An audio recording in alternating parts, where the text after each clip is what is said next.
हम वेलकम करते हैं मसीह यस्सु के नाम में आप सबको, जितने व्यूवर हमें इस टेक्नोलॉजी के ज़रिए वॉच करते हैं और जितने इस यूट्यूब चैनल पर हमें देखते हैं। हम आप सबका शुक्रिया अदा करते हैं। तो आज हम कलाम इक़दस में से बड़े गौर से, बड़े ध्यान से हम यशवा के जो यशवा खुदा का पैगंबर, खुदा का नबी काम कर रहा था इसराइल के लिए, उसकी बात कर रहे हैं हम।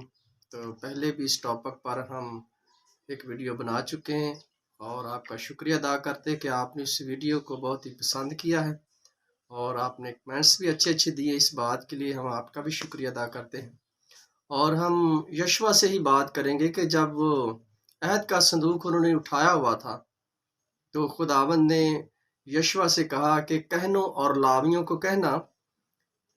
आप जानते हैं कि उस वक़्त बारिशों का मौसम था और नदी में बाढ़ आई हुई थी, लेकिन असली ओरिजिनल बात ये थी कि जो यशवा था वो जेन्युइन रिलेशनशिप में था खुदावंद के साथ। अगर आप जेन्युइन तौर पर रिलेशनशिप रखते हैं खुदा के साथ, तो वो आपके लिए भी बाढ़ों को हटा सकता है, बड़ी बड़ी दीवारों को गिरा सकता है। अगर आप फेक हैं, रिलीजियस हैं, झूठे हैं और जिस तरह आप खुदा को समझते हैं, तो वही आपके साथ होगा। अगर आप सच्चाई के साथ चलेंगे तो आपकी लाइफ में सच्चाई का फल उगेगा, सच्चाई आपको आज़ाद करेगी। और अगर आप झूठे हैं, फेक लोगों के साथ आप रिलेशन रखते हैं, फेक लोगों के साथ आप फेक बातें बनाते हैं, तो आप खुदा में नहीं हैं, आप फेक लोग हैं। बाइबल हमें सिखाती है कि सच्चाई को जानोगे तो सच्चाई तुम्हें आज़ाद करेगी। सच्चाई कौन है? सच्चाई खुदावंद का बेटा यीशु मसीह है, वो सच्चाई है। उसने कहा है कि ज़िंदगी का पानी मैं हूँ, ज़िंदगी की रोटी मैं हूँ। अगर ईमान रखते हैं कि ज़िंदगी की वो रोटी वो है, तो इस दुनिया में आप अपने बिजनेस में झूठ नहीं बोलेंगे कि हम अपने पेट के लिए झूठ बोल रहे हैं, अपनी रोटी के लिए झूठ बोल रहे हैं, क्योंकि यीशु मसीह ने कहा कि ज़िंदगी की रोटी मैं हूँ। अगर आप समझते हैं कि जनरली हमारा रिश्ता जो है खुदा के साथ है, तो आप झूठ नहीं बोलेंगे, आप अपने बिजनेस में हमेशा सच्चाई के साथ चलेंगे। ये मैं आपको जेन्युइन बातें बता रहा हूँ। जितना आप जेन्युइन तरीके से खुदा के साथ चलेंगे, उतना ही खुदा आपके साथ जेन्युइन तरीके से चलेगा।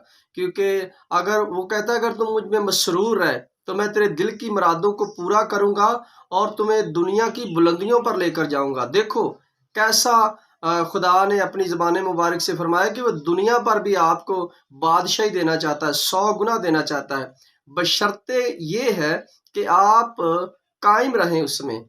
क्योंकि डाली जो कायम रहेगी वो फल देगी, और जो कायम नहीं रहेगी वो आप जानते हैं कि आग में डाली जाएगी। और यशवा जो था वो जेन्युइन तरीके से खुदावंद के साथ था, यहोवा के साथ था। और जब कहनों ने अपने पैर टिकाए दरियाए यरदन में, उस नदी में, तो आप जानते हैं कि वही काम हुआ जो दरियाए लाल समंदर में हुआ था कि पानी तूते की मानत, दीवारों की मानत खड़ा हो गया और इसराइल बीच में से गुजरा। और जो कहन और लावी जिनके कंधों के ऊपर अहद का संदूक था, वो दरिया के किनारे खड़े रहे। और बाइबल बयान करती है कि वो लोग सूखी हुई मिट्टी पर से गुजरे। हालांकि जब समंदर सूखते हैं, नदियां सूखती हैं, तो उनमें गोबर होती है या पत्थर होते हैं या और बहुत सी चीज़ें होती हैं, आप जानते हैं। तो लेकिन उसके बावजूद बाइबल बयान करती कि वहाँ मट्टी थी, सूखी मट्टी, और सूखी मट्टी पर कहनों ने अपने पांव रखे और ऐद के संदूक को लेकर गए। ये खुदा ने दूसरी बार उनके लिए पानी को अलग-अलग किया, और उस वक़्त उस नदी में पानी बहुत ज़्यादा था। बाइबल बयान करती कि वो बारिशों का मौसम था, बाढ़ आई हुई थी, लेकिन उसके बावजूद खुदा ने बड़े बड़े उनके लिए काम किए। अगर आप उसके खिदमत के लिए, उसके कामों के लिए निकले हैं, उसके इरशाद आज़म को फैलाने में निकले हैं, तो खुदा आपके लिए नदियों को 2 हिस्से कर देगा। अगर आप खुदा के साथ वफादार हैं, तो एक बात याद रखिएगा, जिस सड़क पर आप जा रहे हैं वो सड़क आपके लिए वफादार होगी। जिस पत्थरों के अंदर आप रह रहे हैं, जिन घरों के आप अंदर रह रहे हैं, जिन ईंटों के आप अंदर रह रहे हैं, वो ईंटें आपके लिए वफादार होंगी। अगर आप खुदा के लिए वफादार नहीं हैं, تو آپ اس بات کی مت توقع رکھیے گا کہ ہمیں زندگی کا تاج ملے گا، کیونکہ خدا نور ہے اور نور میں ذرا سی بھی تحریکی نہیں ہے۔ اور اس نے فرمایا ہے کہ تم بھی دنیا کے نور ہو، تمہاری روشنی لوگوں پر چمکے۔ اگر آپ کے اندر روشنی ہے، کلام اقدس ہے، آج کلام اقدس آپ کے اندر ہونا چاہیے، وہ عہد جو نیا عہد ہے ہمارے اندر ہونا چاہیے۔ پرانے عہد نامے میں بائبل نہیں تھی، سنیے غور سے، جب موسیٰ کا دور تھا، یشوع کا دور تھا، بائبل نہیں تھی۔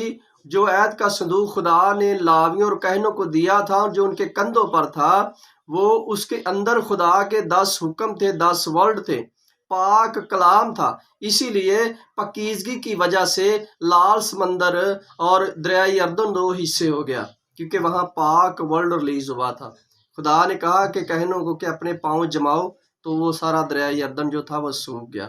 آج اگر سچائی پر آپ کے قدم جمے ہوئے ہیں، آپ ہل نہیں رہے، اگر خدا نے کہا کہ یہاں کھڑا ہو جا، آپ ہل نہیں رہے، اور عہد کا صندوق آپ کے اندر ہے، بائبل مقدس آپ کے اندر چھپی ہوئی ہے، جب آپ بولیں تو بائبل مقدس کے ورڈ بولیں۔ آپ چاہے کسی بھی بندے سے بات کریں، آپ سلام کہیں، لوگوں کو پتہ چلے کہ یہ مسیح ہے، یہ مسیح کا پیروکار ہے، یہ آپ کے اندر عہد کا صندوق ہونا چاہیے۔ آج ہمارے کندھوں پر نہیں بلکہ ہمارے اندر عہد کا صندوق ہونا چاہیے، جس کے وسیلہ سے ہمارے لوگ، ہمارے گھرانے برکت پائیں۔ میرا ایمان ہے کہ جب آپ اس کلام کو ریسیو کرتے ہیں تو یقیناً آپ برکت پاتے ہوں گے، کیونکہ کلام کبھی بے تاثیر نہیں لوٹتا، کلام ہمیشہ اپنا کام کرتا ہے۔ جب بھی خدا نے ورلڈ کو ریلیز کیا ہے تو اس نے اپنا کام کیا ہے۔ اگر یشوع کے دور میں وہ دیوار گر سکتی ہے، دریائے اردن 2 حصے ہو سکتا ہے، تو جیسے جیسے ہم اولڈ ٹیسٹامنٹ کو پڑھتے ہیں تو ہمیں بہت سارے ایسے نشانات ملتے ہیں، ایسے ممسوح خدا کے آئے جنہوں نے خدا کے لیے بڑا کام کیا، بہت ہی بڑا کام کیا، یسوع مسیح کی گواہی دی۔ آج وقت ہے کہ ہم بھی اس کے گواہ بنیں۔ اگر آپ اس کے لیے کھڑے ہیں، اپنے پیر ٹکائے ہوئے ہیں، اپنے پیر جمائے ہوئے ہیں، بدی کے اوپر آپ غالب ہیں، شیطان کو اپنے پاؤں کے نیچے رکھا ہوا ہے، تو آپ یقیناً زندگی کے حقدار ہیں، اور ہمیشہ کی زندگی خدا آپ کو دینا چاہتا ہے۔ وہ نہیں چاہتا کہ ایک بھی انسان ہلاک ہو۔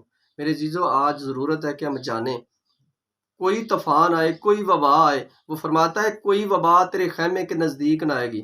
اگر آپ چاہتے ہیں، آپ بچنا چاہتے ہیں، تو آپ یسوع مسیح کو جانیں، اس کے کلام اقدس کو اپنے اندر رکھیں۔ وہ عہد کا صندوق آج آپ کے اندر ہونا چاہیے۔ خداوند اس کلام کے وسیلہ سے آپ کو برکت دے، آمین۔